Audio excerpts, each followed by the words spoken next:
What's going on, everybody? My name is C4. Welcome back to the channel. And today we're here for our fourth Madden 26 realistic rebuild. And a realistic rebuild is where we take realistic college players, bring them to the NFL, and see if they are good enough and are the missing piece for us to bring to our team and go on and win a Super Bowl. Today we're rebuilding the New York Giants, who coming off a devastating loss. Honestly, two devastating losses back to back. I feel bad. So I had to push the Giants up to the top of the list at 2-6. I mean, they make a lot of sense for a realistic rebuild, but for the brand, took a gigantic hit yesterday in the loss against the Philadelphia Eagles. Cam Skattebo going down for the year. Man, it sucks. As much as he cooked us the first time we played the Giants, and it was great for my Eagles to get their get back, and we absolutely smashed you guys yesterday. But, man, no. Not like this would be the way that I say it. And absolute maniac. I have no doubts that he will be back to where he needs to be next season. Is there a silver lining, right? There's no way that you could justify this not sucking. Giants are bad this year, but Cam Skattebo, Jaxson Dart made every week kind of like it. They're at least interesting to watch. And if you're a Giant fan, like, oh, we suck, but at least we get to see Cam Skattebo be an absolute maniac. I think the reality is that this team is sinking. This year's a wash. So do you want to, Cam Skattebo with his running style has a limited amount of carries in his lifespan in the NFL. He has a limited shelf life. Do you want to waste those carries on a team that's probably going to be 4 or 5 wins? Or under the assumption that he can get back to the level that he is right now, pre-injury, next year, cash in those carries, cash in that limited lifespan when you have Jaxson Dart year 2, when you have a healthy Malik Nabers, when you have what is probably going to be closer to a top 5, if not worse, top 10 draft pick, that should also be able to come help on that offense. I think there is a slight silver lining, but it sucks, man. The league is better with Cam Skattebo out there. I think that's a big reason why. You have Tyrone Tracy, who should be solid. I, like many of you, are probably going to run to the waiver wire in fantasy football next week to go get Tyrone Tracy. There's no Malik Nabers, so the wide receiver room is also very decimated. You got Slayton, who's as low-end wide receiver, too, as you're going to find in the league. I like Wan'Dale Robinson. That's always a decision. You got to decide if you want to re-sign him or not. I think he's a very valuable player. I'm going to try my best to keep him. The Canadian Theo Johnson, the offensive line, kind of is what it is. I don't know if Evan Neal can carve out a starting spot there at right guard, but you do have Andrew Thomas, like a franchise tackle. And then you got Jaxson Dart, which our goal this year is somehow, some way, with our limited offense, can we get him off that normal dev trait? That is this year's goal, next year's goal. Within this next 2 years, we have got to get him off normal dev trait. I definitely think there's a quarterback there. He has shown enough. I think this might be enough to save Brian Daboll's job. Even if they tank the rest of the year, I think the injuries and the optimism of when everyone's kind of been out there, what the potential upside can be for this Giants team, I think Daboll could return. So we have fired coaches in our realistic rebuild. I fired Harbaugh when we did the Ravens. I think we'll keep Daboll for this scenario. I don't know if that's going to piss Giant fans off right away. The defense, I mean, this is a really, from like just real life, terrible run defense, good pass rush, can figure it out. From a Madden standpoint, this is a defense I'm very interested in. I think maybe you have a surplus corner we could sell at the trade deadline, but this is a secondary that, if we're viewing this as a 5-year rebuild, I could probably keep all these guys together and continue to grow and develop. This is a pass rush, Sexy Dexy, Carter, Brian Burns, that we should be able to keep together. Usually, we did a Giants rebuild a couple months ago. I sold Kayvon Thibodeau right away. In real life, I mean, you have your pass rush in Burns and Carter, and Thibodeau's one of the best run defenders in the league. So you can have him kind of play on that defensive line with Dexter Lawrence, with Carter and Burns rushing the pass. Like, that could work. That maybe doesn't mean that Thibodeau's an insta-sell, even though we will see the market. Got to get better at run defense, though. This is a terrible run defense. Really just ran for almost 300 yards against you. Okereke solid, but pretty much at his ceiling. McFadden, if he can go up dev trait, which I have seen happen before, that could be interesting. But improving the run defense certainly needs to be a priority. But overall, this defense, at least from a Madden 26 perspective, could be good to go. Now, we are starting live with the most updated rosters and updated start today point. Jaxson Dart, just under 1,000 yards, 8 touchdowns, 6 picks. Let's keep on keeping on there. Obviously, Skattebo's season is going to be done. But Tyrone Tracy should be able to step up. Wan'Dale Robinson, he's doing well. He continues this trajectory. Could flirt with 1,000 yards. I will say my priority is to re-sign him. Theo Johnson leads the team right now with 4 touchdowns. Let's keep that going. Defensively, Cherokee, 76 tackle. But look at Brian Burns, 10.5 sacks. He has been elite. 3.5 sacks from Thibodeau. Got to get Abdul Carter going. That's going to be something that I need to try to salvage here a little bit in this reel. Prioritize a little bit. Interception numbers also would be nice for the talent that we do have in the secondary to up that production a little bit. Now, where we're starting this rebuild, we are right at the trade deadline. Slayton could make sense, but at this point, we need to keep some weapons on this team to help with the development of Jaxson Dart with whatever we do have left. So I don't really think we need to be sellers on the offensive side of the ball. And then when you look at the market for Kayvon Thibodeau, it's not great. I mean, that 2028 third from the Colts isn't brutal, but what I think we're going to get out of Thibodeau is like a run defender. I have him as our sub D tackle too. So he will be on the field enough to justify a roster spot, maybe even enough to justify a contract extension. I really need to get like a generous offer to be like, you know what, let's sell him. Nothing here is tickling my fancy. I think kind of the same spot with the Cherokee. I would sell for the right price, but the value that we're getting in return is not. I mean, so that one would be like all right, but like why would I want to be? It's a realistic rebuild, so it had to be a trade that would make sense. And I don't think a lot of these trades, like maybe that one could maybe make sense. Abe Lucas is in the contract year, 77 dev trait. Jordan Mason there. Like if we were trying to salvage the year, I could maybe see that move. I actually don't hate that one. Right tackle, Lucas, 77-26. We do need upside on the offensive line. It would be one less draft pick. Like I'd much rather, from a rebuild standpoint, have to draft a linebacker than I would draft a tackle. Let me call Seattle. Yeah, there's no way they'd make this trade. I was like, do they have another right tackle? I was like, no. And I looked just for PFF shits and giggles. Abe Lucas is actually grading out very well right now. He's like a top 15 tackle in the league, so that's not going to happen. And the other trade that kind of made sense, well, like for me, would be Steve Avila. The Rams are offering him up. I like Google that. Oh, he's literally the 4th rated guard in the NFL right now, PFF, and they don't really have a backup. So I don't think we could find a real nice trade partner here for a Cherokee. Now, that does not mean I can't get a draft pick for a Cherokee who is at 29, soon to be 30. The regression is about to hit. The Seahawks are looking to make a push for the playoffs. They need another linebacker that can play next to Aaron Jones. I get it. So we're going to throw in a 5th and a 6th round this year. We have 2 6s. So, like, you know, there's a little bit of extra value there. I threw in a 6 way down the line in 2 years' time. We're able to get a 2026 third rounder from Seattle, which, again, first, second, third round, that's where we can do a lot of our damage, even with the realistic classes. And then the final trade I'm going to make, we just had Odd Man out, and I think Deonte Banks, from a Madden standpoint, is kind of a sick Madden corner. But in reality, former first-round pick, has not lived up to hype and has got passed over. We have Cordell Flott, who's in the contract year, so we need some. We got to decide, like, kind of how do we want to build this secondary going forward. But I think there's still untapped potential. So you have Robert Saleh and the 49ers think they can salvage him. We're able to get a 3rd-round pick next year for Deonte Banks and a 5th-round pick next year because, again, we'll be able to do some damage in that 3rd round. Now, for us at midseason, for our starting point, we have $50 million of salary cap. We have got to make a decision who we want to keep. I want to keep Wan'Dale Robinson. So we're going to see if we can lock him into a 5-year, $53 million deal. I think he's just starting to scratch surface. I think with the trade of Banks, that means we need Mr. Cordell Flott to stay invested. I think we can still develop him into a nice player. Let's see if we can get him on a 5-year, $40 million, which we can. We have Micah McFadden, Belton, Evan Neal. Do we continue to try to develop Evan Neal at guard? I don't really love the idea of that cap hit. I'm going to be honest with you. Like, I like the idea of like trying to make him Mekhi Becton 2.0, but the reality is, you know, I don't want that at like $7 million. I'd rather go draft a guard at some point or try to find a value guard. Micah McFadden on the other side, we just don't have, with the trade of a Cherokee, like he's going to be our linebacker this year. I will be shocked if come end season, he doesn't have a great opportunity to potentially go up dev trait. So I want to invest in the fact that I bank on him being either this year or next year, 25, 26 star dev, close to an 80 linebacker. And if that becomes the case, that contract becomes a bargain. So I'm going to go back to the trade value just because Evan Neal, if we're not re-signing him, does someone want to take a swing? The Bills are interested. So I'm looking at all that saying, all right, I could probably take all that value out, give me a 2027 4. Yep, able to get that. I wonder if we can get something for Dane Belton as well. He's still 24, almost a 75 safety.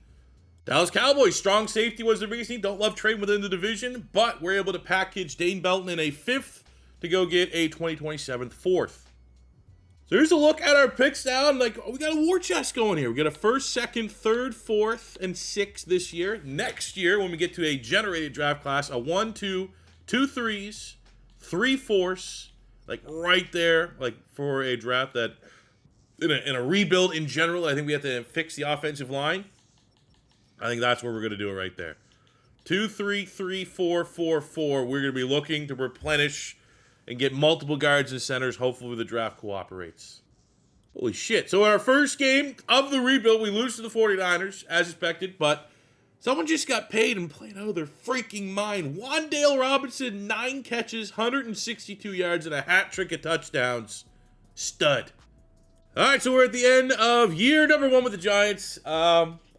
Unrelated, I have told you guys, I just literally got a text while recording that obviously my older brother, who started this YouTube channel with me, he has cancer, stage 4 colon cancer, and it spread to his liver and going through chemo and stuff. Had his first MRI today since he started all that stuff, and it's shrinking. It's noticeably smaller in both colon and liver, so not the best news you could get, but there's a lot of bad news scenarios that we could have found out today, and the fact that we got a little bit of a win, just thought I'd share that with you guys, those of you that have obviously been around for a while, you know the deal that's going on. And yeah, so that's sick. And let's roll into the Giants here now. 5-12, so we did a good job of, maybe showing some promise as well as securing a top 5 pick. I love that we had the suckier of tiebreakers with the Bengals at 5-12. So we need to do damage with that selection. I feel like quarterback. So we might have the pick of the litter for top non-quarterback off the board, which is cool. Take a look at our stats this year. Jaxson Dart, 26 touchdowns, 14 picks, 3,400 yards with no weapons outside of Wan'Dale Robinson for the most part. That's good. I also think the fact that we've only been sacked 36 times for the state of our offensive line is not terrible. Obviously, our run game, not great. Maybe the fact Jaxson Dart had 8 rushing touchdowns.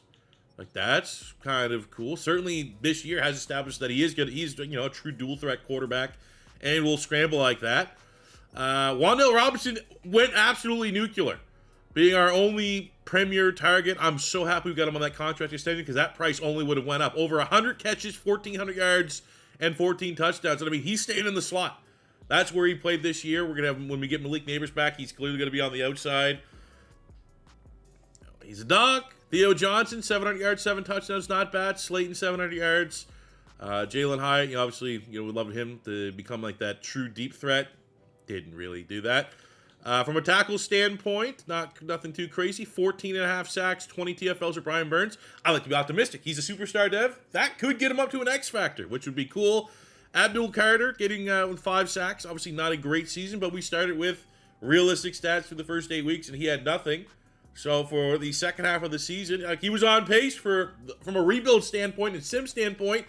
If he would have played the whole year, double-digit sacks, which I do like.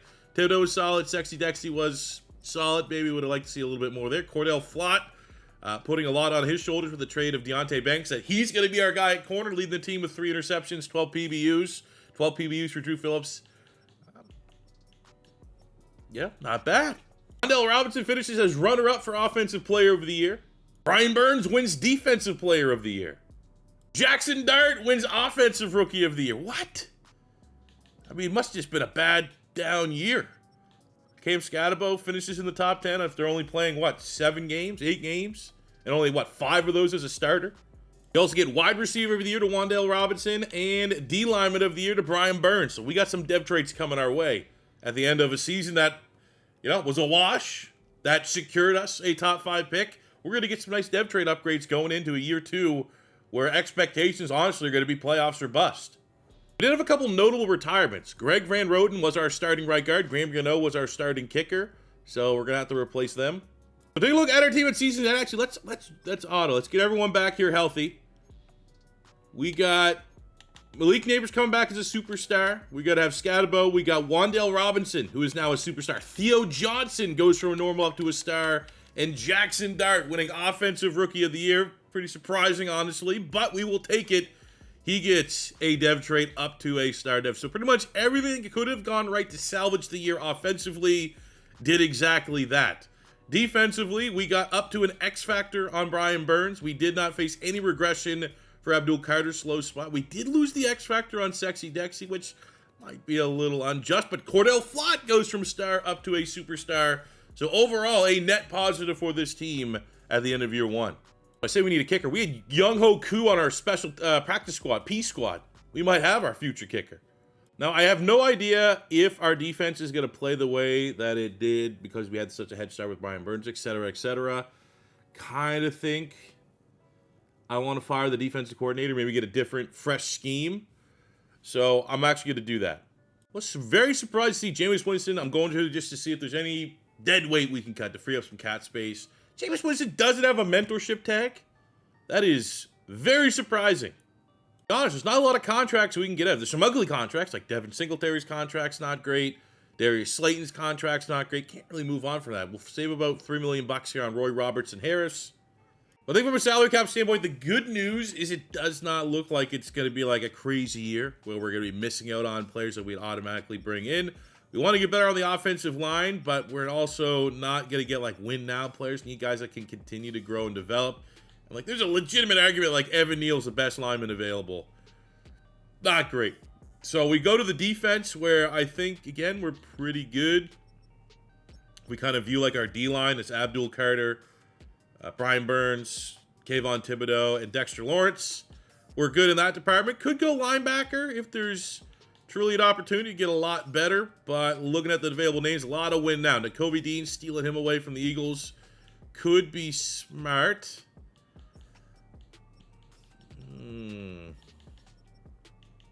But also, that's kind of where I'm leaning. Like, we could draft. Like, I'm leaning tackle and or linebackers. Like, kind of how I want to invest early.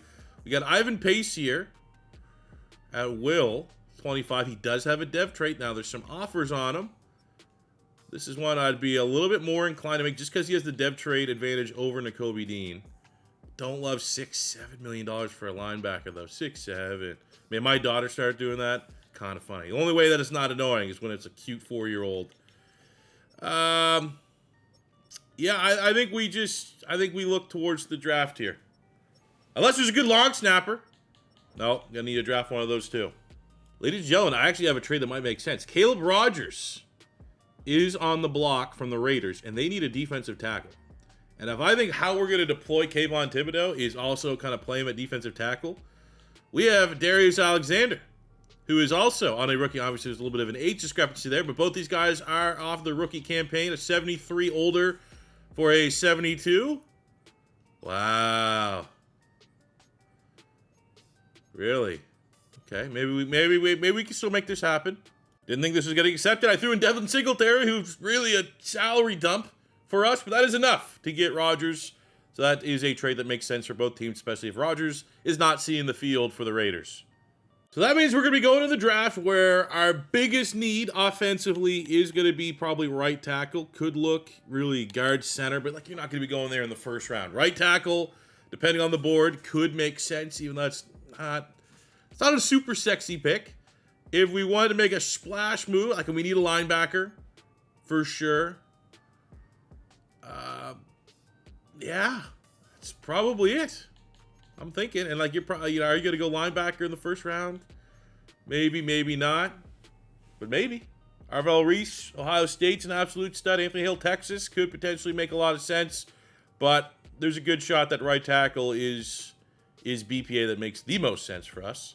We're going to focus probably the 3 players I think could make the most sense for us at pick number 4. Arvell Reese is more of like a hybrid pass rush type, sure. But we have Kadyn Proctor and Spencer Fano, top tackles in the class. We got to make sure we do our homework there. So let's go. Starting the draft. You know what? Peter Woods, D-tackle from Clemson. You know, who knows? Maybe we can't re-sign Kayvon Thibodeau and like that kind of like hybrid D-lineman role. We need to get a little bit more creative. Let's see how the board falls, though. Oh, there we go. Peter Woods goes at 2, so we don't even need to consider that. At pick 3, we see Lenore Sellers, quarterback. So double up on the QB. And at number 4, I think it makes the most sense here. Kind of obvious what direction we need to go. Pick of the litter, right? Didn't mention maybe Caleb Downs. He's an absolute stud. That could be someone that would be BPA, but like right now, Devon Holland was probably like the big bell of the ball free agency signing, and generally he's been a solid player for us. Not gonna rule out the fact that maybe like Arvell Reese could be available ass end of this. We pick early in the second round. Do we get aggressive? Maybe trade up. If not, Anthony Hill Jr. would make a lot of sense. CJ Allen's a good linebacker prospect. Sonny Styles, Perkins, York. Like, there's going to be linebackers available, I think, at the top of the second round. Lawson, who we have scouted, would be a nice value pick as well, who could start as a rookie, again, on the D-tackle spot. More so looking at second-round picks. It's a good shot that, like, a lot of these guys are still available. So we could consider that. But push comes to shove.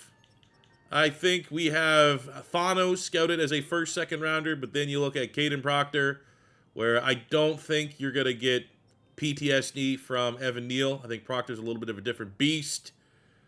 Yeah, not sexy, but you know what? Out of all the linemen in this year's class, he's probably the sexiest because he runs, gadget plays and running back and stuff like that for Alabama. So at number 4, the most logical move to help Cam Skattebo, to help Jaxson Dart, the 2 stars, well, plus Malik Nabers as well, of this rebuild, is to build an absolute trench machine that can compete in the NFC East, and that is getting in Kadyn Proctor. Ends up being number 13 in true value at 4. Don't love that value, but he's going to be an excellent player for us. 97 strength, hidden dev trait, day 1 starter, only 20 years old as well. Very high ceiling. We're down to the second round. The board looks, we're going to get someone good. I'll say that. Now, we could honestly be looking at wide receiver as well. Mekhi Lemon at USC would have been a nice pick. 35 to the Browns. So the wide receiver run goes. We definitely need another outside playmaker. But I'm not going to say we need to prioritize wide receiver because we have clearly a good 1-2 punch, even though like someone like Carnell Tate would make sense. Jeremiah Love still be on the board. He's immense value, but this is a Cam Skattebo rebuild. Offensively, we still could go on the offensive line. Jake Slaughter, the legal name, still there. That's an easy plug and play, but I don't know if we want to use all of our premier picks in the trenches, even though Jake Slaughter, I can't find anything else. Dennis Sutton, just immense value at positions. We have surplus at edge, surplus at running back, and those are the 2 positions where it's like if it's in almost any other rebuild, we are running those picks up to the table. We have Banks, Corleone. Of course, the linebackers have kind of gone, which stinks. We still got Anthony Hill Jr. from Texas. I did use him in our last rebuild. We could maybe pivot a little bit and look at like a Harold Perkins Jr. hybrid selection. Get that little indica sativa hybrid in a Harold Perkins. I think that might need to be the play here. It's really Perkins or Slaughter, and I feel like Perkins would be funner. All things equal. Freak of nature. Can get weird with them. Let's do it. Why not? We're going to get freaks of nature. 1 on offensive line. 1 on defense. Ooh. Got the damn trade. That's all we need. We weren't drafting him because I knew his base rating was going to be very high. Tracks. So he's 71 in true value at 36. But freak of nature athleticism at linebacker. 97 acceleration, 90 agility, 92 change of direction, 94 jumping, 90 speed. And we get the dev trade high ceiling. He's got plenty of reps. He's going to start for us as a rookie. Pretty sick. Now up in the 3rd round here, I think the next pick that makes sense would be, what if we can't re-sign Kayvon Thibodeau? That's the play. We got Xavier Harris from Ole Miss, who is, I think, super slept on right now in the draft process. You have Zane Durant, who gives us some elite athleticism from a slightly undersized playmaker here. He is B power move. I think if we're in the business, Aaron Grace is a finesse move. We might have to go with like the best athlete out of these 3. So Harris, obviously he's built like a nose tackle, has some good juice, but maybe a little too similar to Sexy Dexy. Zane Durant comes in with just, S tier. That's what we got to do. We'll go Zane Durant, stylistically kind of similar to the dude that we traded to the Raiders, Robinson, right, from Toledo. But Zane Durant, 88 in true value at pick 81. We lose out on the dev trade streak. Damn. Looking at what's available, I wonder if we can come. I don't know what the center market looks like, because we have kind of a replacement for Thibodeau, right? Because he's D lineman. That would be Zane Durant. Center and right guard. So center and guard and interior lineman. It would be nice if in the 4th round there's still something available. We're probably gonna have a better shot Logan Taylor, who I've used. I know he's like a 70 plus. Ugh. Anything? You're not sure? Maybe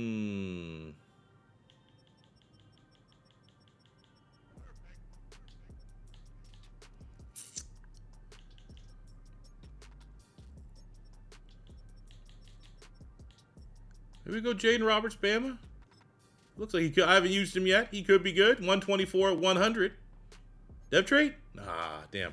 But he could be close to a 70. So take a look at our draft recap, ignoring the fact, I don't know why long snappers are kind of glitched in this class. Really strong class for our limited picks. Next year, obviously, is where we have a lot of picks. We get Jaden Roberts, which is, again, not the end of the world. I think we can probably shift towards finding like our center guard replacements and stuff like that next year once we get to the generated classes. Zane Durant, 71 normal. Perkins, 72 with a dev trait. And Kadyn Proctor, 76 with a dev trait. We probably have, for sure, 2 starters. And maybe Durant finds the field as well. You'll take that every year. Baby. I'm not going to say we need the gold medal. But Jaxson Dart didn't get any of that cheese from getting like 3,500 yards, 30 touchdowns. So getting a gold medal to start what is a year that it's very fair to say expectations with a healthy Malik Nabers, Skattebo. You got Kadyn Proctor on the offensive line. Big year ahead for Jaxson Dart. This team needs to make the playoffs, and he needs to take his game to the next level. Improve, push, maybe be a top 15, top 10 quarterback. That shows a long way right there. 4,100 gold medal. And now how do you go to the next year, Jaxson Dart? You got to protect him. NFC East, Philadelphia Eagles, etc., etc. We got dogs on the line. How about Kadyn Proctor coming into training camp? Look at every bit of franchise tackle. Now, the bad thing or annoying thing about Kadyn Proctor is we made kind of the house rule that because XP generally, like the uncontrollable XP that you can't adjust with sliders, is kind of ridiculous in Madden 26. Every player gets built into a scheme fit. So for Kadyn Proctor, well, I mean, you know, even though he's a gigantic human being, the fact that you use him and his athleticism on offense could probably end up being an agile archetype. But we have to go and make that 5-point gap. Look, I just spent 2 upgrade points from training camp, and he didn't gain a single overall. So this is going to be a little bit of a grind, kind of annoying, but it's the house rule we have in effect. And we have all kind of agree on makes sense to balance out some of the outrageous XP boosts that you get in franchise mode. And I don't really, like, I expect we should compete for playoffs, but I actually have no idea just how this Giant Sim thing is going to work. Win week 1 over the Commanders. It's a tough win with a Jaxson Dart player of the week. We'll ignore the fact that Okereke got defensive player of the week after shipping him off to the Seahawks, but Jaxson Dart with a 4-touchdown performance. Oh yeah, we're 3-0. We just beat the Eagles. We're a wagon right now. Hook on, because sky's the limit. Nothing stopping the Giants right now. So we're in midseason. Let's get a vibe check here. Heat check. 5-2 Cowboys, 5-2 Giants. Both teams off to a hot start in a sim standpoint. Who is the better? And we got okay. We will definitely touch base on that breakout there. But we are 6-2. Expectations were that we were going to be a good team, much better team, fully healthy team this year. And that should translate to better wins and losses, which it has so far. Looking at our contracts, we have $80 million. And we have a Kayvon Thibodeau that wants to stay. So, well, this could be like one of those things. If salary cap does get tight, we may regret throwing this money out there. But I think he has a defined role on our defense that can coexist with Abdul Carter, Brian Burns, and Dexter Lawrence. So, the fact that the interest, if like that was 0 interest, I was red and I had to overpay to keep him, I may be on the side of like, well, you know, let's get the most out of him this year. And we're clearly looking like a playoff team. And who knows just where this Cinderella run could go. But now we got him as a part of our future. And hopefully this contract and this money doesn't come back to bite us in the ass for a more desperate position down the line. But we have a breakout scenario for Mr. Cam. Well, I mean, there's always a chance it's bad and something weird happens. But a breakout scenario, I like to think, for a Cam Skattebo. He had a strong game last week. Are you confident that he will be able to do it again this week? I sure as hell hope so. So we're going to go with a hopeful goal. And we will see what he can do. It'd be so sick to get him up to a superstar dev. So what are going to be, what is it, 100 yards usually? 125? 125. Against the Browns, who have, who have a very good run defense. Not the week that you'd want this. Let's see. Let's be cautiously optimistic. Cam Skattebo was a different breed. Oh, baby. Okay, so Jaxson Dart with 4 touchdowns means we probably got it done through the air, but we will see. And we also have 2 other breakouts. Haven't had breakouts at any other point in this rebuild. So unfortunately, we missed it on Cam Skattebo. But our OC is going to take the hit on that one, which is fine. As long as Cam plays well this year, I think we might be able to hit that scenario just based off of his stats in the year, especially from, like, I think he could definitely get a lot of touchdowns. We also have a breakout scenario for Drew Phillips, our starting nickel. How about we got to go moderate. I feel like easy goal is like a bait. I'm not going to take that bait. We also have a receiver breakout here. I wish there were the breakouts that just tells you, here's the new dev traits. But let's see. Wan'Dale Robinson got a superstar dev. He's looking just somehow to become our feature player over Malik Nabers. 6 catches and 125 yards as our starting slot wide receiver is possible. Will we go up against the Rams team? Oh, they have a terrible defense in terms of yardage. So there is going to be some opportunities here as the Giants look to go to 8-2 on the season against a Rams team that is very much one of the best rosters in the NFC. We, for some reason, I don't know what it is, online franchise take forever. Ah, shit, we lose a shootout. But we're gonna keep it alive. We're rolling scenarios. I have not got this many scenarios in a bit. So with our defense playing like absolute dog shit, not necessarily a shock that we did not hit the breakout scenario, but we did get 2,500 XP for Drew Phillips, which is like probably what, a quarter of the way of an upgrade. But for the receiver breakout, did we somehow get Wan'Dale Robinson up to a superstar X Factor? Uh-oh. Oh, we got good XP there. Come on, man. That's the worst thing. You either don't get any breakouts, or you do, and they don't hit, and then you just feel extra pissed off. So now we have Darius Muasau, who is our very, third on the totem. I mean, he's good. Of course, he'll be the guy, right? The guy that's third on the totem pole of our linebackers, behind Micah McFadden, behind the rookie Harold Perkins. How fitting would it be for him to get a dev trait, but might make it a scenario where, and look, we got another receiver. This is insane! Oh, man, he didn't even get anything. So now we're back on the receiver breakout here. Jesus. All right, nice little 5-minute powwow. Okay, it's Wan'Dale Robinson. We're going to try the exact same goal. 6 catches, 125 yards to get him up to an X Factor, which is leading to me to believe that we might have to consider moving Malik Nabers. So it's McFadden who got Defensive Player of the Week in our win here over the Texans. Head of our bye. Week 12, things should open up against the Saints. Should be a game that we can kind of throw the football all over them. We do definitely do that. 35-14. Look at all the green ratings for our 9-3 Giants. Can we get? Are we going to go 0 for fucking 9 on these breakout scenarios? God damn it. We get another 4,500 XP. It's not the end of the world. And I'd say during all of that, we got 4 upgrade points for Jaxson Dart, who's playing football at an incredibly high level. And my expectations were it'd be awesome. It will all said and done. Jaxson Dart this year can finish let's get top 10 yards, touchdowns, right? Well, we'll see. Pace, anyway. We could absolutely, the wheels could fall off and things could hit the fan and et cetera, et cetera. But we've kind of made like an Eagles team, right? I think if you are any team in the NFC East, you need to compete with the Eagles. And what's the easiest way to compete with the Eagles? Just try to copycat them. And what are we at right now? Well, we got Cam Skattebo right there with Saquon Barkley for rushing yards. Second, we have Jaxson Dart, 6th in yards, 1st in touchdowns. And we currently have 2 wide receivers, much like a Devontae Smith and A.J. Brown, that are on track for 1,000-yard plus, with Wan'Dale Robinson 1,000 on the dot. Now, defensively, this is midseason. Pass rush could be a little bit better.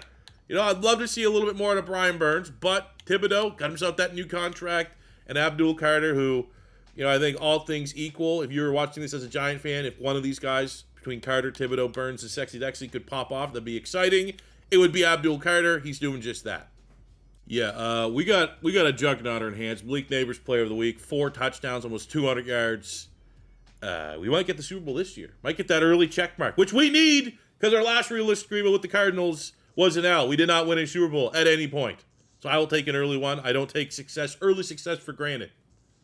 Yeah, so we're the 1 seed. We go 14-3, 9 wins better than what we did a year ago. And when there's anything this drastic, it's always like, oh, let's just make sure no shenanigans were at foot. Nope, this is a pretty terrifying team with we're in our Commanders era, right? Because, Jaden Daniels, everything kind of worked out that first year with Jaden Daniels in Washington where they popped off.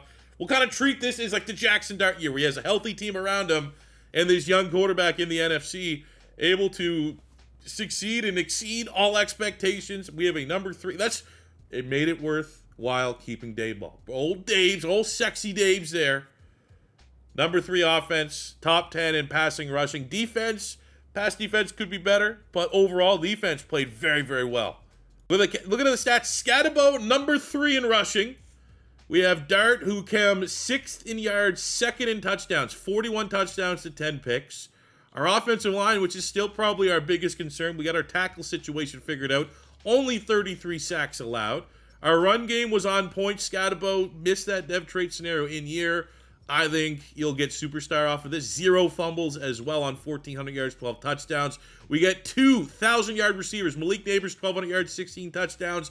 Wan'Dale Robinson, 1,200 yards, 13 touchdowns. I think maybe Theo Johnson would have been nice to see him kind of pop off a little bit more. But ultimately, that is very nice receiving numbers. Defensively, we have McFadden, Perkins, and Phillips, as well as Holland, all going over 100 tackles. 13 sacks, Abdul Carter. 12 from Brian Burns. 12 from Kayvon Thibodeau. 6 from Harold Perkins. 5.5 from Sexy Dexy. We got 4 picks by Drew Phillips. 3 from McFadden. 2 from Adebo. 2 from Flott. Again, not crazy pick numbers, but I haven't had many rebuilds that do have great interception numbers. Across the board, this is definitely one of our pound-for-pound single best realistic rebuilds yet from a season standpoint, single season standpoint.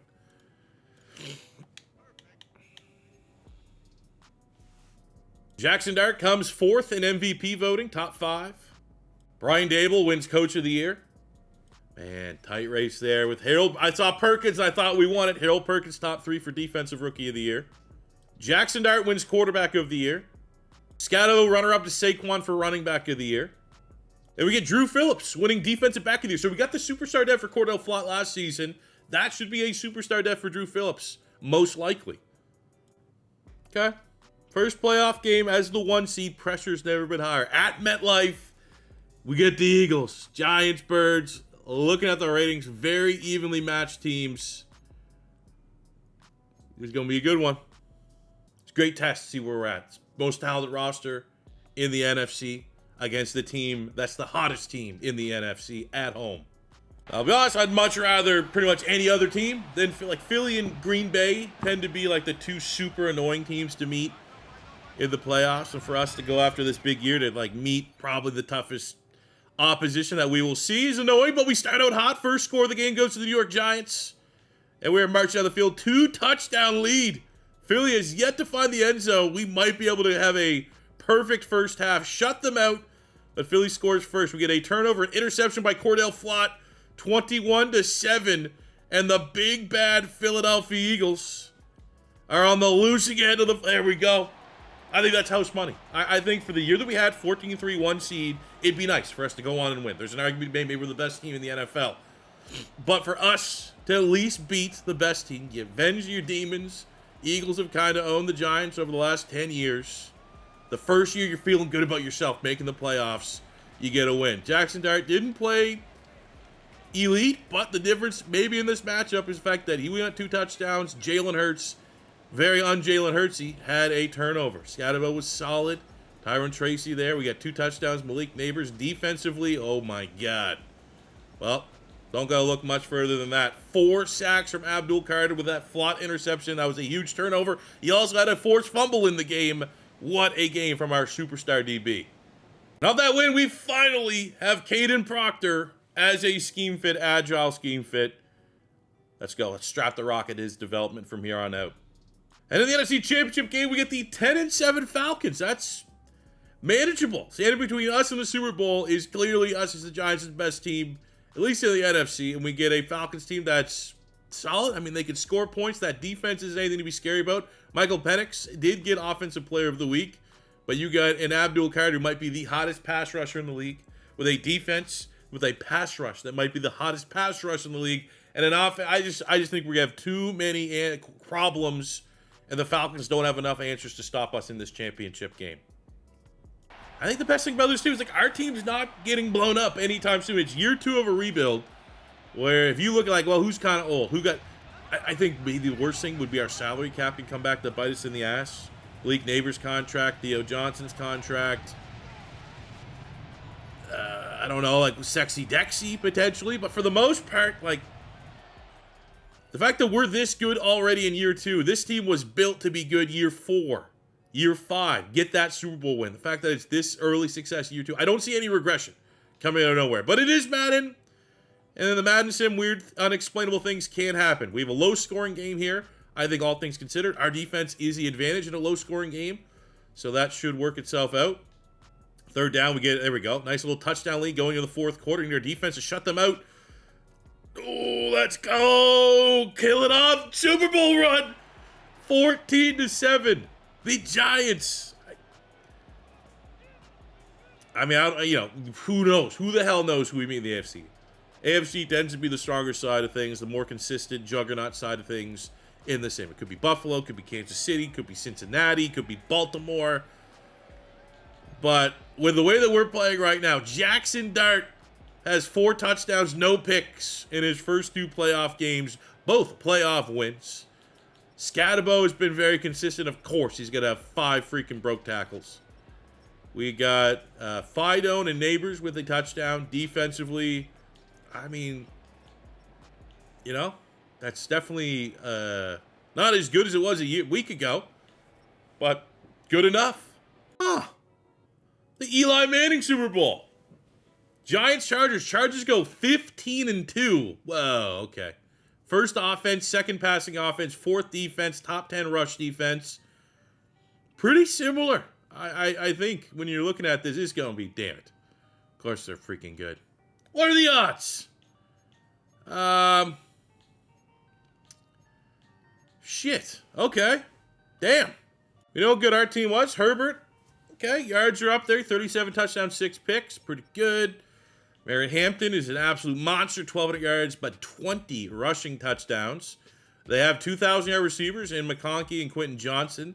They also drafted Kenyon Sadiq, absolute stud tight end. Obviously, in this world, Gadsden, who's popping off IRL right now, didn't, carry the same weight. Defensively, from a sack standpoint, they got 2 monsters in Tui Pelotu. They get Owe in that trade from the Ravens. T.R. Tart with 8 sacks. I mean, pretty goddamn similar teams, to be honest with you. This is going to be a good game. And I would say now we could say, even though Chargers are perennially like an annoying team you meet in the AFC side from the Super Bowl, if we lose, we lost to like another ridiculous team that got hot at the right time. So let's see it. Jaxson Dart going against Justin Herbert. Skattebo going against Hampton. Same draft class. I think we have the obviously advantage at wide receiver. I think offensive line probably goes healthy to the Chargers. I think defensively, advantage goes to the Giants. I think we have the advantage probably in every department besides safety. I'll give them that because of Derwin James. But I think our corner overall has more depth. Our pass rush is clearly more elite.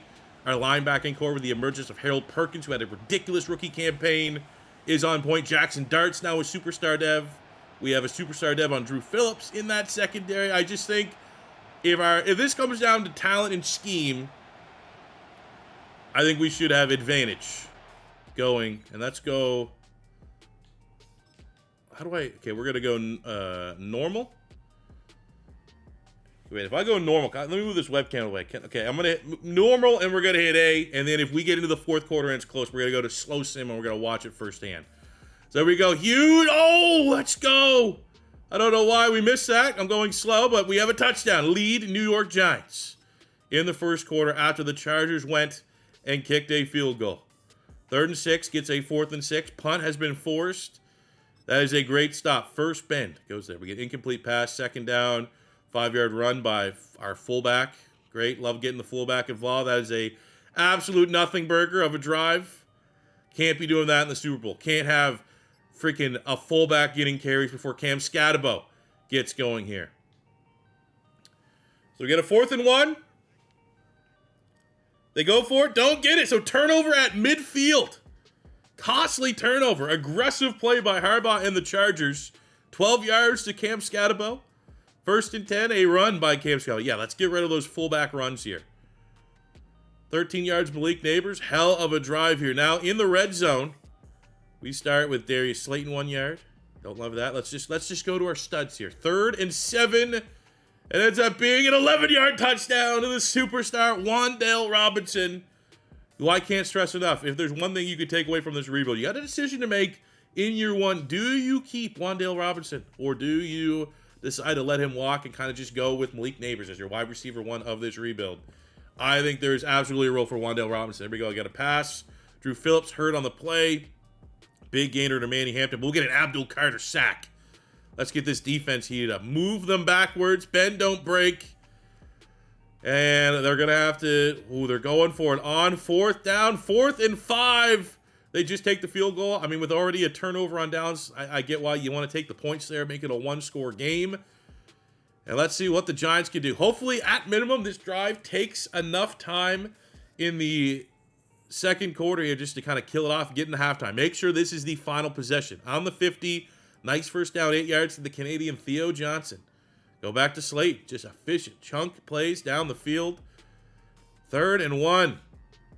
Come on, Skattebo. Oh, we'll go. Throw to Malik Nabers. A lot more throwing than what you expect. 5-yard hold on Caleb Rogers. We got in that trade for the Raiders. Throwaway, 2nd and 50. That might have just stalled the drive out here a little bit. No, it doesn't. 15 yards, Darius Slayton in the red zone.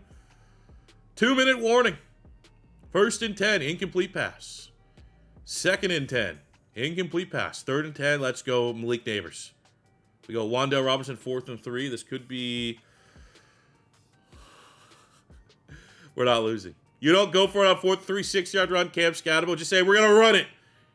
We are playing with an elite level of confidence. Touchdown, Malik Nabers, 21-6. And we did hell of a job. We only leave them with 1 minute to go.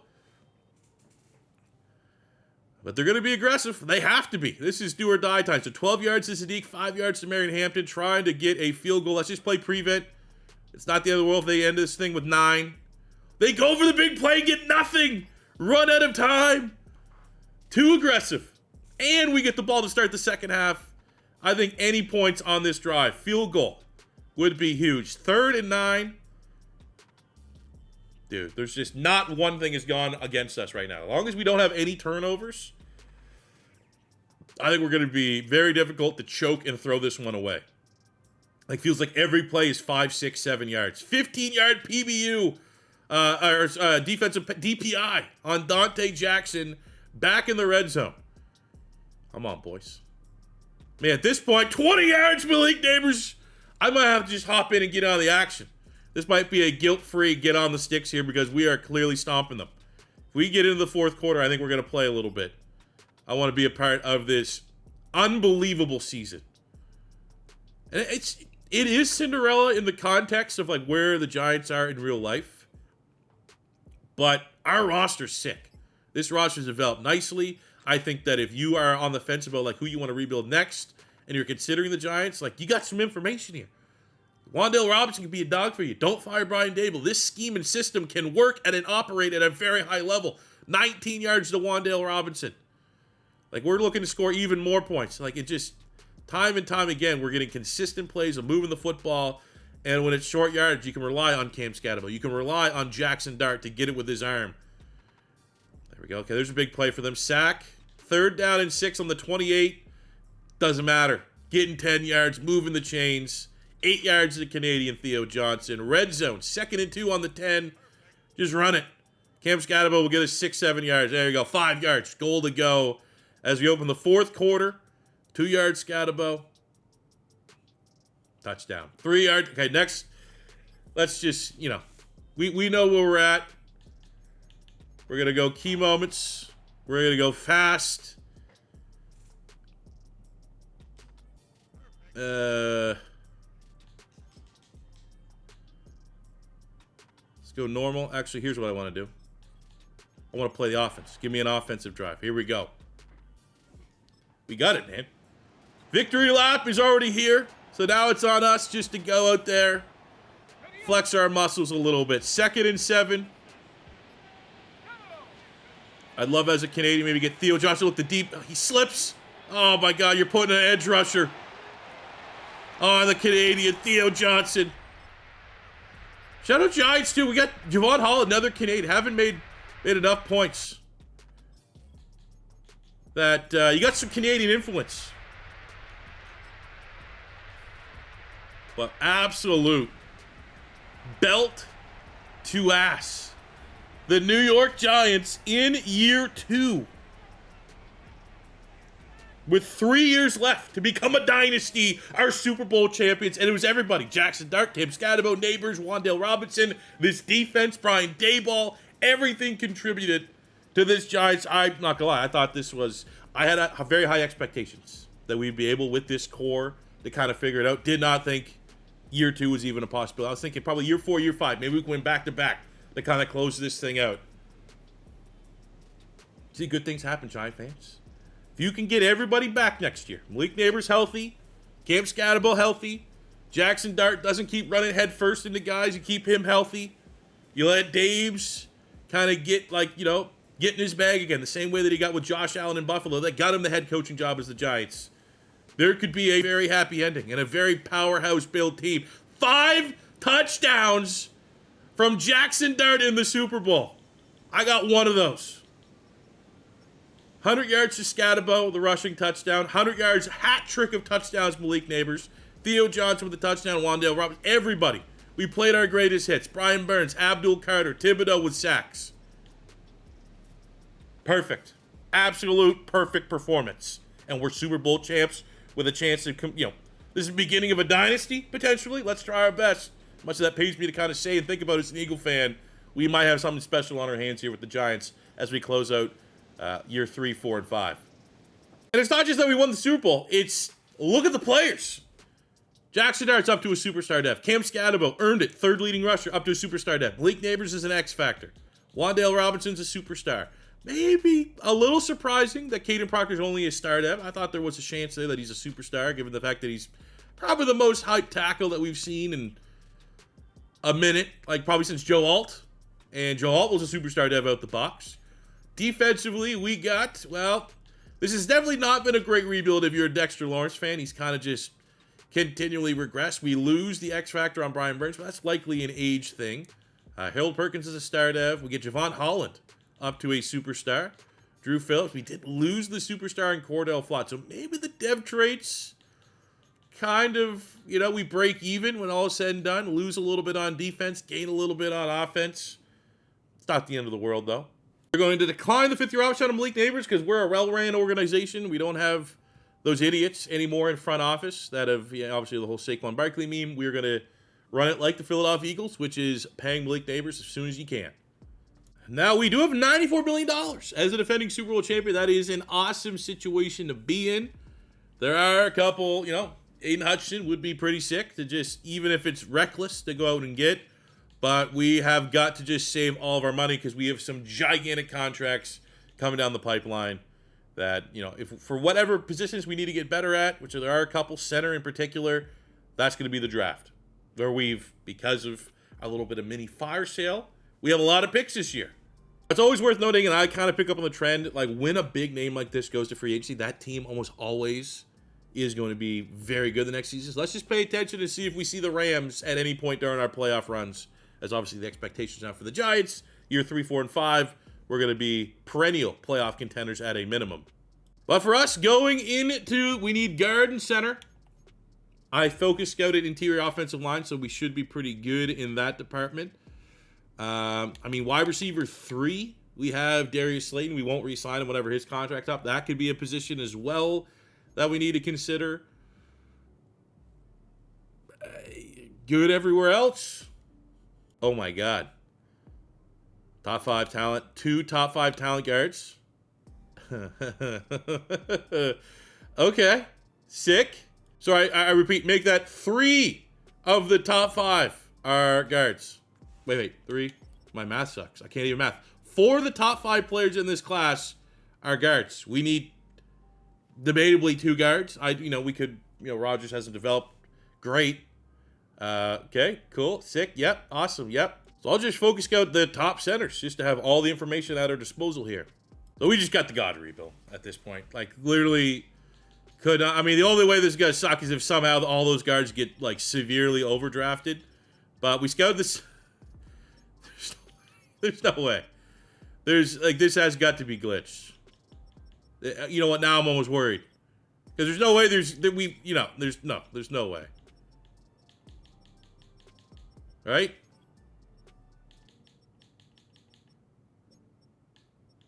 Right? Wrong? Like, there's no way. Look, this guy is C's and B's. So this has got to be a glitch. So what I'm going to have to do is trust the scouting process here. And we're gonna get this center first. There's no way all these guys are top 5. We'll find out right here. Because this guy for sure is good. Looks like a first rounder. Has the letter grades that make sense. This has got to be glitched. What the fuck is going on? Okay, pick 64. Now let's get a guard. We're going to have to probably pick through the scraps and trust that there's no way these guys are top 5. There's zero chance. So looking at the guards that are available, oh my God, it's clearly going to be this guy, Jordan Stewart, who has A, pass block, B, run block. All right, so what the kind of bug is this? So for a wide receiver, we have this guy, Eric Lindholm. A, catching traffic, B, catching, and he's a slot, elite acceleration, elite change of direction. These guys here are, I bet you he's going to be #1 in true value. Yeah, of course he is, but I'm expecting a decent rating there. Why is this broken, though? Is this like a known bug? Because we have Sexy Dexy kind of regressing. Cam Ali at nose tackle. B power, C finesse, B block shed. Decent enough bench press. Probably would like a little bit better combine, but he does have elite in the acceleration department. That looks like a nice pick. But, I mean, our depth traits aren't really popping off here in this draft class. Could be a lot better. So, yeah, we got good players, but we got fake news for the most part. There's no way these guys are actually #1. But a solid class where we get 74 normal, 73 normal, 74 dev trait, and basket at center. A little bit of a wet fart with the normal dev trait, but in terms of like starter, high ceiling, we needed a guard and center. We're able to find a guard and center. Looking at the actual top players, yeah, there's no way. Look, it's going to be a center.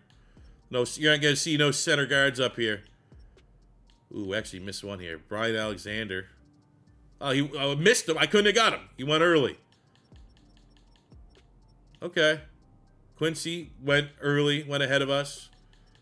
So I think given the context of where we were picking, pretty good draft. Now year 3, midway point, we gotta fight for it, man. 5-3. Not as easy as it was. Now we got a first place schedule from a last place schedule. So you're going to be going up against tough teams. Looking at our ratings, pass yards way off the mark. Everything else is still pretty good, which I feel nice about. But I don't really want like Jaxson Dart of the Blue just to start sucking. But we got tough decisions to be made. This is a huge free agency period. We have $172 million, which is great. That is going to get spent very quickly. 5 years from Malik Nabers, done. Cordell Flott, the way that he's developed, that is an easy 4 years, $65 million deal, done. We have Javon Holland. We have Dexter Lawrence. Dexter Lawrence has to get paid next, even though he's been, whelming to say the least. 2 years, 72, locks him in for the rest of the rebuild. We got to keep Sexy Dexy. Honestly, it's probably more so on us to make it, kind of figure it out. I'm going to be a little Canadian biased here. Now it's like pick and choose who you want to keep. I want to keep Javon Holland. Probably $1 million more gets that one across the line. I think a Debo is one that would be replaceable. I did set my focus scouting for corner, knowing that I had to go out and try to replace him. Nubin at safety, Theo Johnson at tight end. I'll cash in my Canadian bias on Javon Holland, tiebreaker, easily and clearly going the fact that he has a lot of interest where there's zero interest in Theo Johnson. I think we could probably get Nubin here on a 3-year 21, which we do. So we'll come back, we'll get Holland locked in. We'll have to replace Adebo, we'll have to replace Theo Johnson. But everything else, feel pretty good about. Maybe you, 3-year, will you take it? No, all right, screw it. I was being generous, and you spit in my face. So a little bit of double good news. We get Javon Holland's contract extension across the line. And while we're a little concerned about Jaxson Dart, we get a big win over the Niners with a Cam Skattebo game where he goes for 204 rush yards and a rush touchdown, plus a receiving touchdown. What a monster. Oh, then how about this? Beat the Cowboys in a shootout, and it's Jaxson Dart, who we have somewhat valid concerns about this year. I'll just go 300 yards, 4 touchdowns, and I'm a Super Bowl MVP. Don't you forget it. I knew it was only going to be like a couple 100,000. I'll keep him Mawasua. I think that's how you pronounce it. He went up depth trait 26. It's one less position I have to worry about. How about this one? Getting on a win streak. We beat the Chargers in a Super Bowl rematch with a hat trick of sack performance from Abdul Carter. Now in our defense of a Super Bowl, we go 13-4. Great record, but we do not secure the first round bye. Even though our ratings are absolutely off the charts outside of our pass defense, we do win the NFC East for the second straight time, which is something that's incredibly difficult to do. It's been 20 years since the team's been able to do that, even though it's kind of looking, I don't want to, I'm not going to, I don't want to jinx it. It's looking good for Philly this year, IRL. But look at that. Skattebo, the number 1 running back in the league as far as yards and touchdowns. Wan'Dale Robinson, the 3rd leading receiver.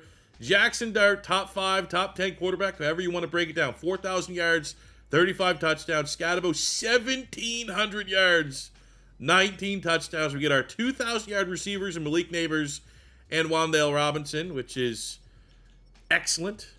And while I was disappointed we couldn't bring back Theo Johnson as a Canadian, he didn't really earn it this year. That's kind of meh numbers.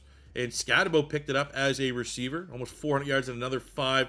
So we had over 2,000 yards and 24 touchdowns. That is absolutely disgusting. Harold Perkins has developed into a monster for us. 135 tackles, 7 TFLs, 3 sacks for him. We get 14 sacks Brian Burns, 13.5 Abdul Carter, 7.5 from Dexter Lawrence. Only 5 from Thibodeau. Masuau. I don't know why I can't pronounce it. I know I'm probably butchering it. I mean, he earned himself a contract extension, especially for the price point that we gave him. Interceptions, I mean, overall, team total, not brutal, but no real dominant ball hawk in that secondary. We get Jaxson Dart in the top 5 for MVP. Brian Daboll wins his 2nd straight Coach of the Year award. In the AFC, Cam Skattebo gets Offensive Player of the Year with Wan'Dale Robinson runner-up. We get Running Back of the Year going to Cam Skattebo, and Wide Receiver of the Year going to Wan'Dale Robinson. Well, with no first round bye, we get a chance to beat the Eagles again. The Eagles go 10-7. Rankings pretty bad by Eagles standards, so this might be another opportunity just to beat one up on the old Philly Eagles. So no better way to defend your Super Bowl title than starting the playoff run at home. Would have been perfect to get that first round bye. But I went to the Green Bay Packers. Just another game for us to pad our playoff win stats. This is a down year for the Philadelphia Eagles. They kind of limped into the playoffs. And it just so happens that the Giants are the juggernaut of the NFL nowadays. So while this kind of pains me to sit through, well, this is all about Giants. I'm thinking right now, hey man, Cam Skattebo's killing it. I'm Team Skattebo. I'm not Team Giants IRL. And there we go. That's a nice win. 2 straight playoff wins back-to-back years over the Eagles, 28-14.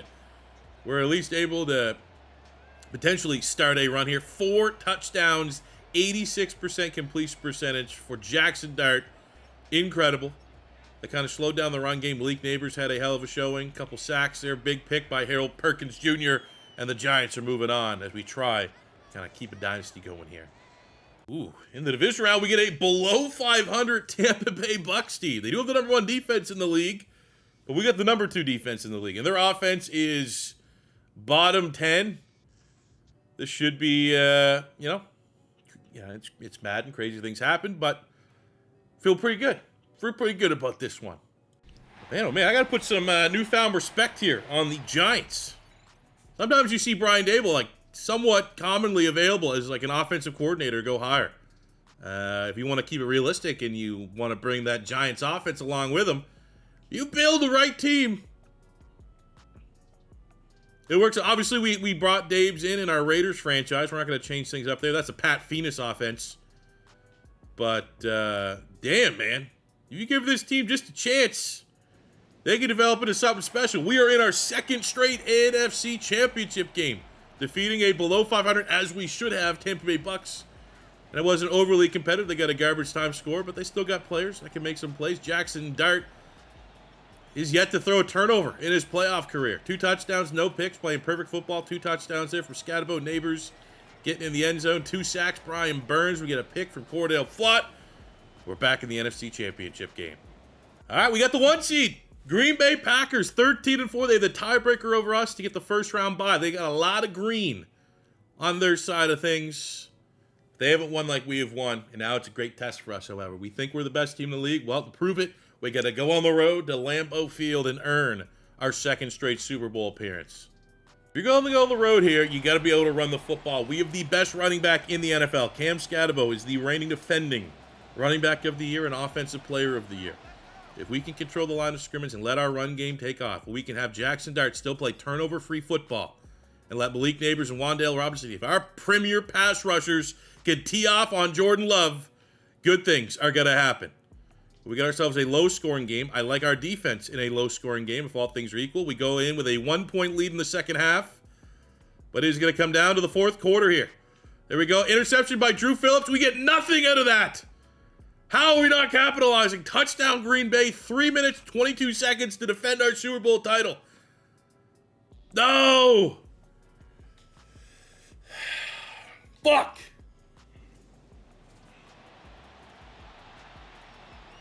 I think we're going to see some turnovers here from Jaxson Dart. You gotta wonder, man, would this game been any different if the tiebreaker for 1 seed went to us? This was on the home turf. I mean, Jackson, still no turnovers, but you can't have that kind of stat line. That is not good enough. 17 of 30, 56% completion percentage. They completely shut down the run game. Skattebo with a fumble. Our defense played decent enough, but that is a terrible performance offensively. We crash and burn, and it's back to the drawing board for year 4. And I think in this scenario, at least we didn't lose to the go-on Super Bowl champions. You know, I take this as we beat the shit out of the Packers. They just survived, and, you know, they were limping into the Super Bowl where the Broncos took care of the rest. And for us, as we clean our lockers, we got Skattebo and Wan'Dale Robinson up to an X factor. So we have our 3 of 3. I think maybe in a perfect world we'd have Jaxson Dart as one of those, but is what it is. We're going to be going into this year. We have Stewart and Baskett. Baskett's up to a 77. He's a player that got a long way to go because of our house rule. We're going to upgrade archetype only. He was a way off, but Stewart was already a scheme fit, so that's pretty good. We need to get a tight end. We got to replace Theo Johnson. Other than that, defensively, feeling, you know, optimistic as well. This guy, Mausua, got him in on a cut rate deal. He's up to superstar, just a random player that keeps going up depth rate, probably because it's Sam, and he's getting compared against other Sam linebackers, which I'm not going to say necessarily it's a bug, but it's kind of just classic Madden, because, of course, Harold Perkins is playing out of his mind, won't get a dev trait, but this guy does. I ain't going to complain because I got this guy on, like, what, a $4 or $5 million a year superstar playmaker. We will take that. And there's not a lot that needs to be done on the defense. I think we can roll over this defense. We go in, first round, find the best tight end available. I think we keep this thing rolling. And maybe get a little bit of DB help as we're letting a Debo walk, and we're going to need that third DB.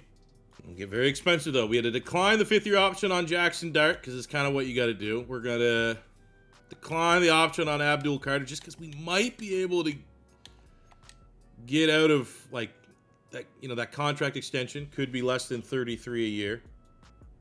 And we're going to let a Debo walk. Got to get a DB. We're going to let Johnson walk. Got to get a tight end. I will say, in the context of everything, I think an ultimate Hail Mary here would be, can we get Kelsey on a 1-year? Just in case. I didn't really like the look of just kind of quick scouting the tight ends. Could be for the memes. There's still a chance I go tight end early. That's our little bit of an insurance policy. So as we wait all the way to pick 30. Let's see if it's still bugged and gives us top 5. Of course it does, top 5. So now we're going to have to literally, every pick's a fucking blind pick. How does this shit happen? Like, they didn't even, the last time update, do anything to draft classes for this to fuck up. So, I mean, Cassis looks pretty good. We got Valdez. We got Cologne. B catching, A short, running, B medium. Cassis looks pretty damn good. A pass block, A run block, B, A. What's the combine? Unless his combine's completely dog shit. It's not, ladies and gentlemen. This is like one of those cases. He actually could be a top 5 talent player. Of course, there's no dev trait. Fuck! Next up with McFadden kind of being like the, we got this guy. Chambers, who has A-zone coverage for a Mike. Like, that is priority number 1. He also is the most athletic linebacker. First in the 40-yard dash, vert, broad. Wish the 3-cone and 20-yard shuttle was a little bit better.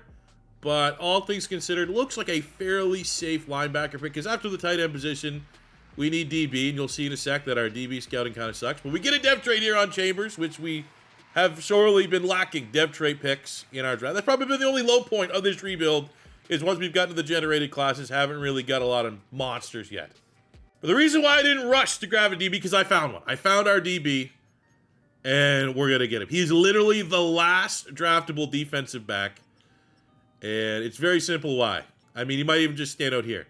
So what do we got? We got man zone. You want to kind of go for B. So we have B on Durant, B on Perry, B on Whitting, B on Vaughn Fields. But we go down here, B on White. We got B on Donnell. What is the next thing you need to look for? Is tackling. We got A tackle on Jeff. I'm telling you, you get a B man, you get catching. Kind of is the wild card. Usually, my don't have anything to back it up, but I kind of feel like the better the catching, the better chance they have a dev trait. So like a guy with A tackle, B man, C catching. Give me the guy with B catching over it, even if he might lack a little bit in the combine. Love the 3-cone drill. Love the 20-yard shuttle. 4.5's a little bit on the slow side, but this guy's 5'11", more of a nickel. Maybe we can move Drew Phillips back to the outside. But we got dev trait DB, absolutely. Stud pick. I think there was another one here. Let's see. We got A tackle right here. Mr. Leonard Poe, A tackle, B man. Is he the only one that has an A with something? I think it is. Yep. Bet you he's going to be a pretty solid pick. Leonard Poe, Alabama. 5'11", another slot. Same kind of build. 3-cone, 20-yard shuttle. Exactly what you want. 4.5 speed. Don't love it. What are the odds that he's a pretty damn good player? No dev trait, but let's peep the rating when he comes. I'll be shocked if he's under a 70. Limited picks. Kind of just let the auto pick there go. 72 normal for Poe. 74 dev trait for Donnell. 73 dev trait for Chambers. Kind of whiff there on Cassius. I mean, I don't fault that pick. The process, given the fact that, of course, like from a gameplay standpoint, probably, the bigger reason that there was no videos this week. It was my brother's birthday. Obviously going through, I shared with what's going on, the updates. It was just kind of like a chill out. Plus with the last Madden title updates, just like, fuck off, man. Like mental health took priority over like making a couple bucks this weekend. But I was like, you know what? Let's start Monday, start this week off. Good week. Let's do a rebuild. Don't have to worry about the state of Madden gameplay. Of course they fucking find a way to bust rebuilds. So we have to blind pick pretty much everybody. You can't trust the top 5 grade to save your life. This guy was like as good of a tight end. Combine could have been definitely better. Wasn't expecting like a generational player. But I think it definitely was a little harsh that he's a normal dev trait. Do kind of want to see the other tight ends in this class, just out of curiosity. Ooh, got a couple stud D tackles. Went and pick 1 and 2. But as far as the tight ends that were still on the board, we got Cassius 74. We got, there was a couple other good ones there for sure. Wow, they went way down there. Cologne went in the 3rd round. He's a 73. Machado 73. Valdez 74. So there definitely was a couple stud tight ends. Again, another bug is if you click on these players, go look at the depth trait, the game crashes. So I'm just going to be wishful, and all those guys are normal dev traits. And we're on to year 4. All right, so here's a look at our squad as we go into year 4. Looking to remain dominant, looking to remain one of the top teams in the league. We can run the football with the best of them. We can pass the football on the best of them. We got Kelsey. We got our 1st-round pick at tight end, which the vibes are strong here, that this is an offense that, I mean, the offensive line could get a little bit better, 77, 78, 81. Again, it goes in part, especially on the offensive line, a lot of times BPA, you got to draft clearly the BPA, the guy that has like the best run block, best pass block. Kind of throw the scheme fit out the window, which certainly affects it a little bit because a lot of times, like for us, when you get like an agile scheme fit or a pass protector scheme fit, and you get like just the 340-pound power guys with the house rules of upgrading scheme fit, that's why the O-line development's a little bit slower. But like there's no weakness on that offense. On the defense, again, you got to view it Dex Lawrence and Thibodeau, kind of on the D-line, Carter, Burns, McFadden, Perkins, you got the dev trait linebacker. We're stacked. We are absolutely stacked. And I would say, at minimum, we need to make our 3rd straight championship game appearance here in year 4. Midseason of year 4, we are 6-1, as expected. Beat the brakes off the Browns on a nice little win streak with an Abdul Carter 2-sack, 11 tackle, making plays, doing his job in the run defense. Defensive player of the week. Looking at our salary cap situation, this is going to be rough. We got to pay the quarterback, and of course, the quarterback has not a lot of interest in re-signing. 7-year, almost $500 million. That's $489 decline. I'm going to say with that answer, we probably $492, $93 would get that one done, but we're going to have to get that done before we looked at other deals. Oh, no.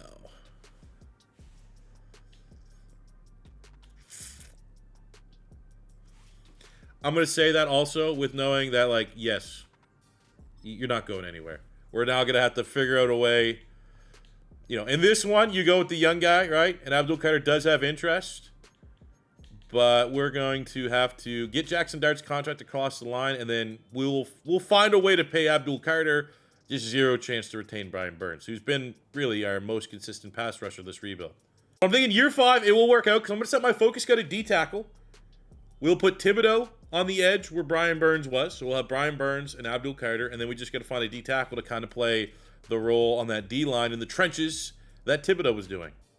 For what it's worth, not a lot of cap needs to get fixed and moved around to re-sign Abdul Carter. We're only, what, $3 million over? That's totally doable come season's end. If it stays like that. I love it, man. No contract extension in place, and Jaxson Dart just like, I'll go get 6 touchdowns. Add a couple more zeros to that contract extension. Love it. I thought it would take $494. It took $501 million. We got him signed. What we're going to do is we're going to restructure Malik Nabers. I don't know if we're going to be able to, like, restructure now to free up enough money, like, future years. I don't think it's really, it's not going to change. Honestly, it'll make it worse. So let's wait right till the offseason. I should have done that in the first place. What an idiot. And at the end of year number 4, we equal our record from year 2. We go 14-3. We win our 3rd straight NFC East title. We are the 1 seed. We have the number 2 offense, number 1 rush offense, top 10 defense, almost top 5 in every category. Cam Skattebo leads the league in rushing yards, so we're getting a little bit like that Saquon Barkley. Look at Jaxson Dart, 46 touchdowns to 2 picks. Ladies and gentlemen, put some respect on Brian Daboll's offense if you can get the team humming in the Civ. This is our most dominant rebuild yet of this whole season, not just realistic rebuilds. All Madden season. Skattebo's been incredible. Jaxson Dart's even getting us to like some decent. He got 50 touchdowns this year. Might got an MVP on our hands. 1,400 yards, 21 touchdowns for Malik Nabers. 9 yards shy of kind of having that consistent 2,000-yard receivers. Kelsey was solid as well for the veteran. Coming to chase the Super Bowl ring. We got 16.5 sacks, Brian Burns. That's going to suck to leave. 15.5 from Abdul Carter. And out of nowhere, Dexter Lawrence just goes, I'm actually going to be a monster this year. 15 TFLs, 15 sacks. Whoa. Okay, Thibodeau. Starting edge rusher. We don't have injuries on. I don't know what the fuck happened there. Interception numbers, kind of disappointing as well. Oh, runner-up, Jaxson Dart, number 2 for MVP. We get our 3rd straight Coach of the Year for Brian Daboll. And for award winners, we had a bunch of bridesmaids, no brides, 2nd place runner-up. The only award we actually did get is Jaxson Dart, Quarterback of the Year. In the divisional round, get to kick our feet up, get the rest, get the 9-8 Minnesota Vikings, who have a top 10 rushing offense, top 10 passing defense, but overall, kind of just looks like a salty. The rare 1,000-yard for Justin Jefferson. One of like the kind of like, oh, that kind of sucks, is Josh Jefferson generally stinks in the Madden 20 in the sim here. And cool that he got it going. Bad is he got it going, and now we got to deal with that. But I think our secondary can shut him down, and I don't know if they have the defense to stop our offense. But you never know. Weird things happen. We got a snow game, which means Scat should run wild. Oh, it's so bright. I'm so old.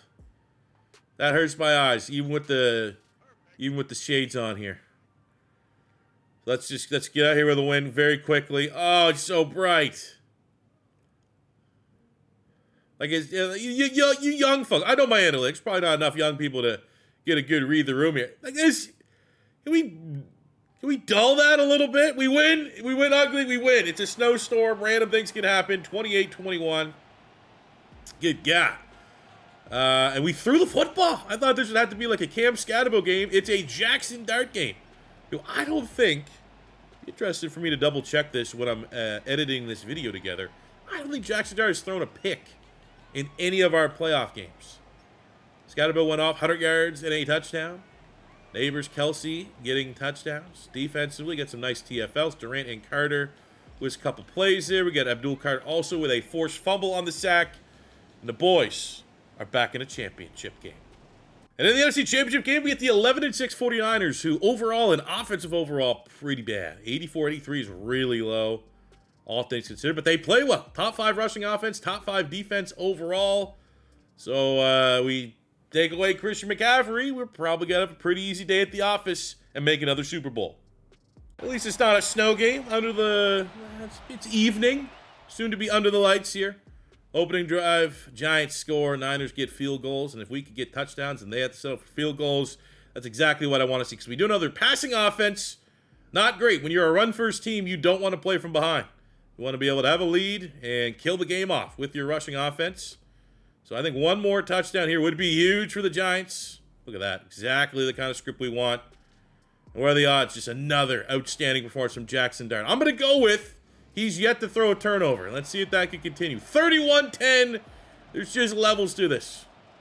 And this Giants team that we have built is an absolute super team. We get 2 touchdowns, no picks. Jaxson Dart, it's what he does. Skattebo, buck 37 and 2 touchdowns, an 86-yard run. Tyler Newman with a pick. Sexy Dexy with a sack. Drew Phillips with a pick. No one's stopping us. And what do we have here? A rematch from our Year 2 Super Bowl. We get the Chargers again, who from a sim standpoint to have a 91 offense is great. But also from a sim standpoint, it makes sense. It's like, holy shit, 91 offense. They got an 80 defense. So that salary cap is far and away being spent on the offensive side of the ball, where they have a top 5 offense, the second best passing offense in the league. Defense not that bad. For a defense that's only an 80 overall, which is really on the low side. You know, pass defense kind of sucks, but like almost top 10 in terms of points. The run defense is not too shabby. But there's not a team in the league for this playoff run, this Super Bowl game, and next year in year 5, that should honestly cause us problems. Wow, I was going to say, did we, like, let's see the X factor. Somehow, so we get Stewart goes up dev trait. I didn't see him getting lineman. He was runner-up for lineman. They must have just gave it to him. Wandale loses X factor. No dev trait for Jaxson Dart, huh? Runner-up for MVP. Coach of the... Wow. Okay. Usually, it's... We get like an unjust, undeserved, or like kind of on the line dev trait increase. It has been a minute since we've not got a dev trait that's expected. So like, okay. Interesting wrinkle that got thrown into things. Defensively, Sexy Dexy gets his superstar dev trait back. Okay. Cool. Let's go win another Super Bowl. And we'll just, for this one, we'll go fast sim to the 4th quarter if it's close. Just because we already got one in the books. I'm like, I don't think this game's going to be particularly close. Touchdown, Giants. Ooh, a couple turnovers there. Maybe we need to put a little bit of respect on this Charger team to make this game. We do have a lead. Everything to play for. Okay, there we go. Go ahead, score. We'll go normal speed here. And maybe we'll hop in if they don't. 4th and 7, what are they going to do? They get it? Go for it. 4th and 7. That's a throwaway. Wow. Okay. Can we come in and play? Let's come in and play. Let's play this drive, man. Let's get a couple drives in, you know. No harm, no foul. Clearly, this game in hand, so we can have a little bit of fun and play with this absolute juggernaut. We somehow have 4 turnovers in this game. Just kind of wild. Oh, come on, Scott. Come on, Scott. Oh, come on. Yes! In coverage. I don't know who that is. I think it's a generated player. Oh, baby. Look, I mean, that's just him on a regular day right there. Like, he's going to be doing that in rehab. Getting back to where he needs to be off the dislocated ankle. But another dominating Super Bowl win for the Giants in the best fashion possible. Beating the Chargers twice in 2 years. 3 years, sorry. Got my notes here. Super Bowl win. We got a chance. I mean, Dynasty's 3, right? 3 Super Bowls in 4 years would achieve Dynasty status. Let's go get it, man.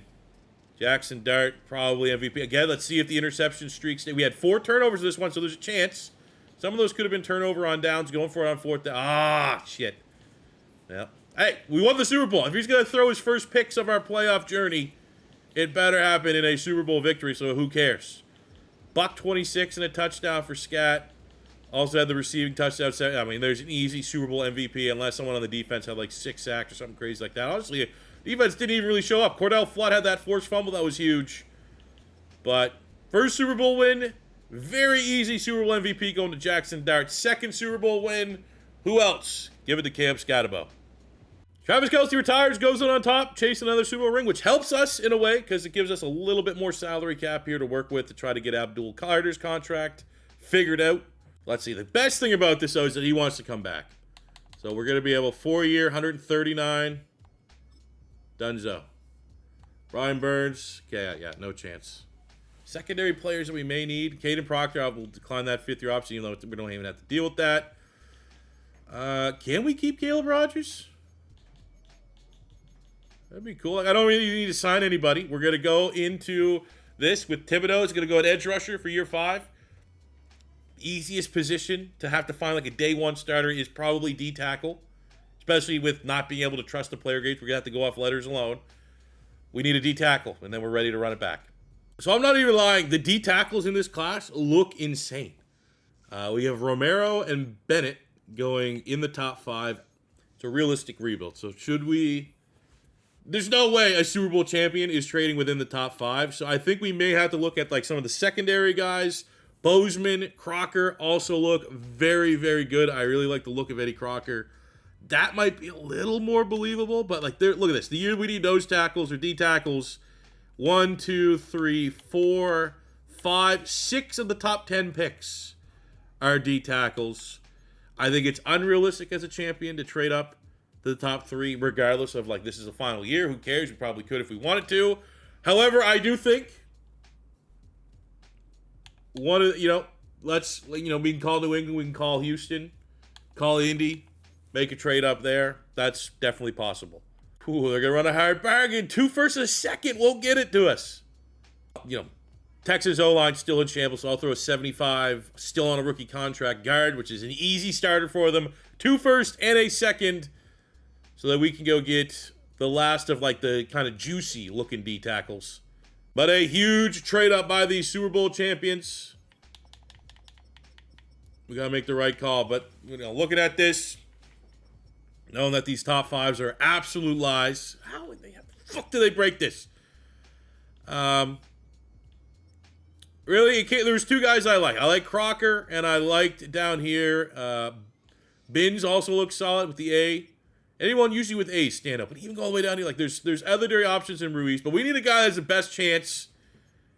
And I wanted like a pass rusher, one of those sub 300-pound guys that have 4.8 speed. Like I think the tiebreaker here, the 3-cone 20-yard shuttle, the acceleration, the agility, being elite.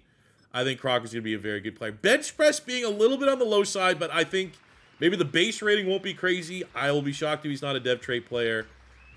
And, you can't fucking trust true value. That's just broken again. But we get the dev trait, 86 strength, 77 speed, 86 acceleration. Exactly what we need to pair with Dex Lawrence on the D-line. So take a look at the draft recap. End up getting a nice wide receiver here in Tim Jackson, slot guy out of South Carolina, 73 normal. But Crocker, 76 with a dev trait. If this was year 2 to rebuild, might be a little disappointing. I wouldn't trade it. Multiple picks. You'd have to be an absolute slam dunk. I think I would have traded I'm guaranteeing that first round tackle. The top one was probably in the an 80. Holy shit! Romero first pick of D tackle 82. Bennett third overall pick 82. Bozeman 76. Crocker 76. Myers 73. Binns 78. What are the? This is an insane 75. Another one. Swear to God, it wasn't like I just made the draft class strength at defensive tackle, I set it to something crazy. We'll keep it here live. There's gonna be no cuts because that does look a little suspect. I'm pretty sure I should be able to do it here. Yeah, right now, keeping it live. Nothing was toggled with. Just a ridiculous defensive tackle class that we got You know, we traded multiple picks to get the third best guy. Damn, that guy sucks. What is year 5? Trying to achieve dynasty status of 3 Super Bowls. Offensively, we lose Kelsey, but like Cassis as an 80 overall. Likely would have been a higher rating anyways. Stewart gets lineman of the year. He's now a superstar. Everything else ready to run it back. No weakness at all. Defensively, we go out, make a gigantic trade to bring in Proctor on the D-line. So Thibodeau has to play at edge and replace Brian Burns. That's definitely something to watch. Thibodeau's sim numbers, he's had double digits once. Was literally non-existent a year ago. Will he pick up the slack? That will be interesting to see. McFadden, Perkins, Chambers as our linebackers there. Abdul Carter, he needs to step up. Like, where are the sacks for sure going to come from? Don't know. That's what we go wait and see. But other than that, there's no weakness. This team is as stacked as it was and has been. I expect, at bare minimum, another championship game appearance with a chance to make it back-to-back Super Bowls in 3 and 4 years. And then year 5, I mean, it's a juggernaut. I mean, our defensive rankings, you know, missing Brian Burns, you can say, but we go 14-3 again. We are the 1 seed. Again, we win the NFC East for the 4th time, and it doesn't get any worse. Look at the scat number there, too, rushing. Wan'Dale Robinson maybe being better than Malik Nabers is certainly a little interesting. 4,100 yards, 41 touchdowns, 4 picks for Jaxson Dart. Cam Skattebo, 1,500 yards, 16 touchdowns. We got 2,000-yard receivers here in Nabers and Wan'Dale Robinson. Defensively, let's see the pass rush. Yeah, so the pass rush is down a little bit, but Thibodeau steps up. That's the guy we need to rely on here. 11 sacks for him, 10.5 for Abdul Carter, 7.5 for Dexter Lawrence.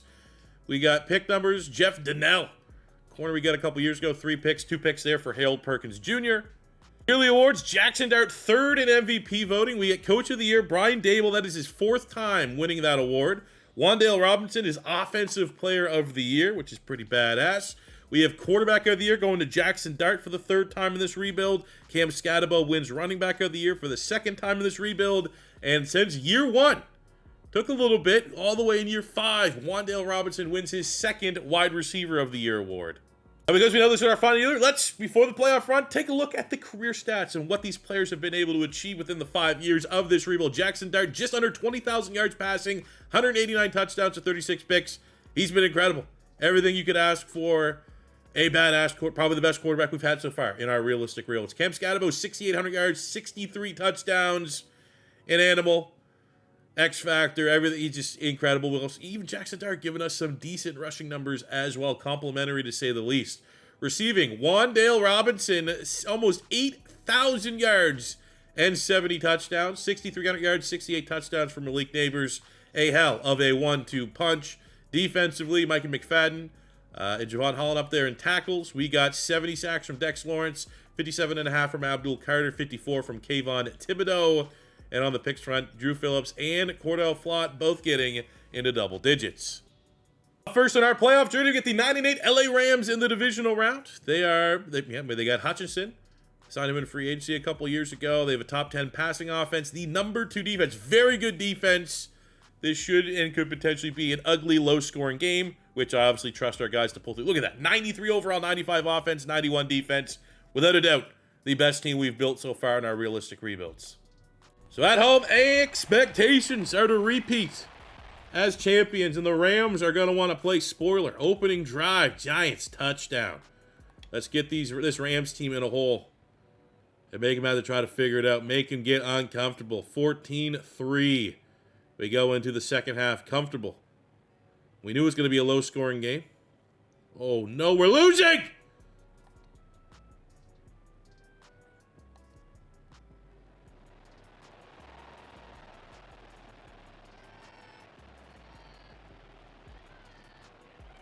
Fuck! What? 14 points is all we can get?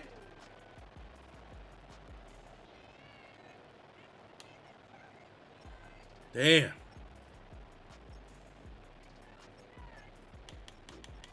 Defense tried their best. We got pressure. We got a turnover. They had no turnovers. Well, that's a wet fart of a finale, of a finish. Well, it's the way she goes, I guess. Yeah, there's our Madden 26 realistic rebuild of the New York Giants. Things may look doom and gloom IRL with the injury to Skattebo. the injury to Malik Nabers, there is light at the end of the tunnel. And the Giants, at least in the context of Madden, can develop into an absolute super team. All you got to do is find a way to keep all these pieces together. Go draft Kadyn Proctor. Commit to sucking in year one, like the Giants should do in real life. Don't absolutely fire sale everybody enough to get more picks. Draft Kadyn Proctor, finish your offensive line and fix it out. And maybe, just maybe, you can, play like this. You can figure it out like this. Get Harold Perkins to develop into a monster as well. The secondary got, that was our plan, the blueprint. Everything worked out. I think maybe in a perfect world we could have found a way to, keep everybody and keep Brian Burns, but for the most part, an absolute juggernaut of a rebuild. 2 Super Bowls, 3 1 seeds, 4 NFC East champions. We did the damn thing. So what I need you guys to do in the comment section below is comment which team you want to see next in the realistic rebuilds. I don't think we're too far away from having a 2027 draft class, so we get 2 years, which will, give us a bubble of all the big names in college to use in the realistic rebuilds. Hopefully by the next time we do a rebuild, we will have that 2027 class. If not, we're not too far away. Shout out to Sports Gaming Rosters.